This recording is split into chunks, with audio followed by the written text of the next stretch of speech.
Today we are going to be comparing the 2023 all-wheel drive Sprinter van versus a 2022 rear-wheel drive Sprinter. We get asked a lot with potential clients, do I really need to get an all-wheel drive? It adds about $7,000 to the cost of a Sprinter van, so is it really worth it? We're going to be talking about that in today's video. First, we're going to talk about the 3 reasons why you might feel you need an all-wheel drive Sprinter. So number 1, you live somewhere where it snows. Snow is a big reason why a lot of people want the functionality of the all-wheel drive. They want that option. They want that, oh, I feel good. If it snows, I have all-wheel drive and I'm going to have better traction control. You also have probably other vehicles, or you have a lot of weight in your van. So do you really need the all-wheel drive if it's snowing outside, or is the van going to be your go-to vehicle that you're going to take? Where we are, that is not the case. We have a rear-wheel drive because when it snows, I've got a pickup truck, Sarah has an SUV. We're going to drive those. We're not going to drive the van on the daily basis when it's snowing, so we're not worried about running into snowy conditions. However, if you are a big skier or a snowboarder and you plan on using your van as kind of a base camp when you go skiing or snowboarding, then that is an awesome reason to have an all-wheel drive. You're going to have that feel good of, I know that I have the all-wheel drive, I know I have the traction, I know I'm going to be able to get up if the roads are gnarly or get back down if it's been snowing all day. So that's a great reason to get an all-wheel drive. But a lot of the clients that we talk to, they again have other vehicles that they would take if they're going to go skiing or snowboarding. They aren't necessarily going to be taking their van. So number 2 would be if you plan on going off-roading, say BLM land, or even onto beaches or into deserts. There's lots of really beautiful places that you can do kind of overlanding and exploring on BLM roads, which are obviously not as well kept as like highways and freeways are going to be. So do you need an all-wheel drive for that? You don't necessarily.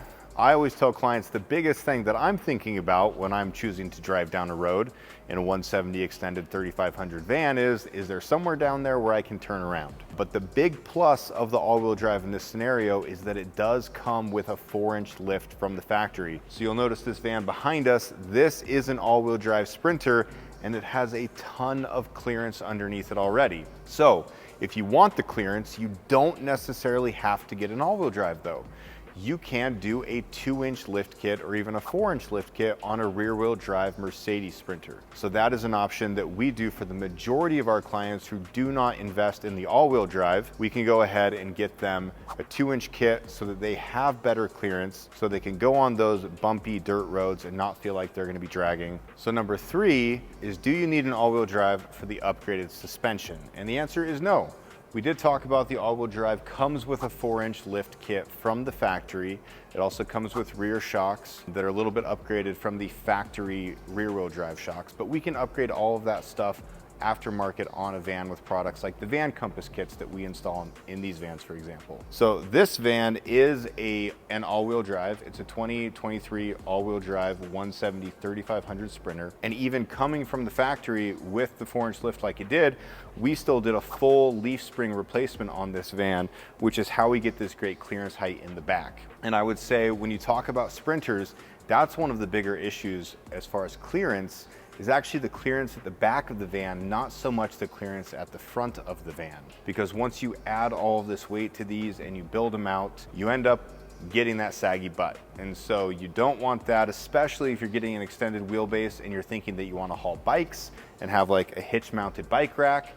I've seen those come in and they're just scraped on the bottom where you've gone up and down, especially in Idaho. We have terrible transitions from roads to parking lots. So that's where just getting a proper suspension kit after your build is done that corresponds with the weight of your build is going to be one of the best things you can do, and you don't have to have an all-wheel drive in order to do that. I hope this video was informative and helped give you some answers as to whether or not an all-wheel drive or a rear-wheel drive is right for you.